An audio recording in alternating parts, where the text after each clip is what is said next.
As an amazing superhero, I will be saving all of you out there with my amazing speech. As the Prime Minister coming from the government side, I really agree with the motion given today, which is the House believes that central banks should set limits on government spending. As the first speaker, there will be a few tasks that I'll be doing today.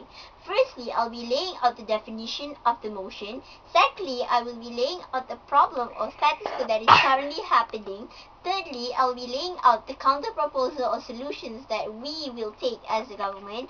Fourthly, I'll be laying out the objective that we plan to achieve by the end of the day. And lastly, I'll be laying out the main point of this debate. The House believes that central banks should set limits on government spending.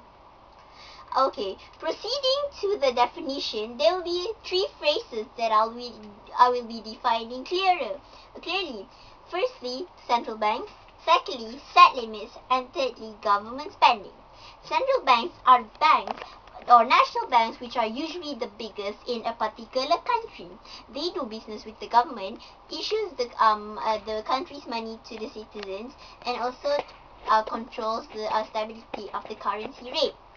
Now, talking about set limits is to control, and government spending means whatever the government use money to pay for national events and also to pay for solutions for certain problems or whatsoever that is happening in the country.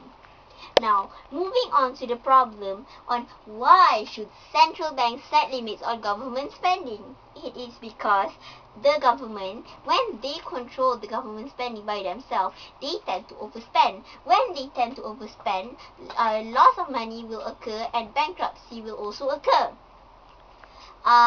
The solutions and concept proposal that we would like to take is to set limit by setting the amount of money that the government can spend in a certain period, such as monthly or yearly. And also we will also know the accounts of the government and to control it. Moving on to the objective that we plan to achieve by the end of the day is to decrease the loss of money, to avoid bankruptcy, to stabilize the economy in the country so that leaders of the country can focus on other more important issues such as education, health, welfare of the citizens, and also the political stability in that country. Okay, now what is the main point of this debate? The main point is why do we want central banks, not other agencies or other committees to control the government spending instead of the government itself? It is because the central banks are much more experienced and can be trusted by not just the government itself, but also the citizens in the country. When the central banks are experienced, much more experienced than the government, they can spend the money wisely for the benefit of all in that country and avoid problems and cases such as overspending. Because when overspending occurs, a huge loss of money will be caused, and also the country will be bankrupt, and a large economic downturn will happen in that country. Economic downturn or economic crisis, such as countries in Europe, such as Sweden, Spain, Greece. And when these countries wanted to overcome their economic crisis in that country, they tend to borrow money from other countries or agencies to overcome the crisis.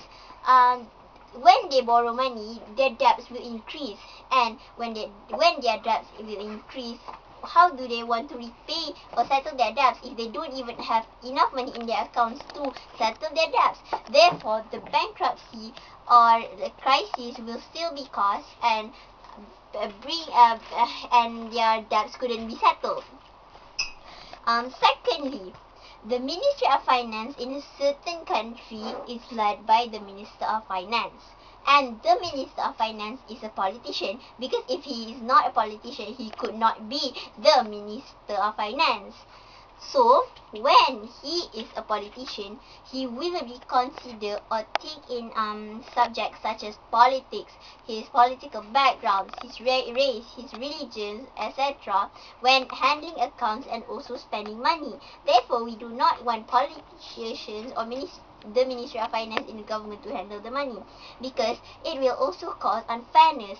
What are the examples of unfairness? The examples are the Minister of Finance might spend the money, the country's money, for his own benefit or his family's, relatives, etc., instead of the country, or instead of the benefit for the citizens. Yeah. So, if for example, like what happened in Libya, Muammar Gaddafi, before this, we knew that he used the country's money for his own benefit, for his family's benefit. And what were the reactions of the citizens in Libya? They tend to cause chaos because they certainly could not accept and did not agree with his doing. Therefore, they tend to start demonstrations whatsoever, which cause chaos in the country. And when chaos is caused in the country, this will lead to even economic instability. Therefore, when the people know, when the economic instability is caused, it will also lead to many other problems which will not benefit anyone. Therefore, to refer my case, I believe that the motion, that I really agree with the motion given today. The House believes that central bank should set limits on government spending. Next, my second speaker will be rebutting all the points coming from the opposition and laying out our other points. And my third speaker will also be rebutting and reaffirming this case. With that, I beg to propose. Thank you.